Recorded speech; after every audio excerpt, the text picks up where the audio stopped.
আজকে সকালে হাজবেন্ড একটা ব্যাগ ঝুলিয়ে এনে দিয়ে বললো কি এটা এখন আমাকে রান্না করে দাও। তো কি আর করার, যে কথা সেই কাজ। সকাল সকালে এসে পড়লাম গরুর মাংস রান্না করার জন্য। তার সাথে আপনাদের সাথে ছোট্ট একটা ব্লগ শেয়ার করলাম। তো মাংসগুলো রান্না করার জন্য আমি প্রথমে আদা রসুন জিরা সবকিছু ভালোভাবে ভেজে নিলাম। দেন পানি দিয়ে ওইখানে লবণ হলুদ মরিচ ধনিয়ার গুঁড়ো দিয়ে ভালোভাবে কষিয়ে নিলাম। তো ভালো করে কষিয়ে এখানে আমি মাংসটা দিয়ে দিলাম। এর মধ্যে হয়েছে কি কড়াইটা ছোট হয়ে গেছে, তারপরে আমি কড়াইটা চেঞ্জ করে নিলাম। দেখতেই পাচ্ছেন আপনারা। তো টাটকা গরুর মাংস যত কষানো হবে তত মজা। তো এর মধ্যে আমি ভাতটা বসিয়ে দিলাম।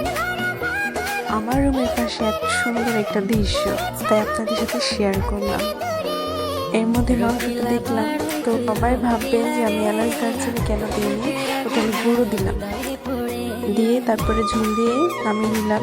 হয়ে গেছে আমার মাংস রান্না, এখন খাওয়ার পালা। তো আমার হাজবেন্ড বললো তরকারিটা নাকি অনেক মজা হয়েছে। আমি গরুর মগজ ভুনা করছিলাম, আপনাদের দেখাই না। সো এই আমার ব্লগ, ভালো থাকবে সবাই।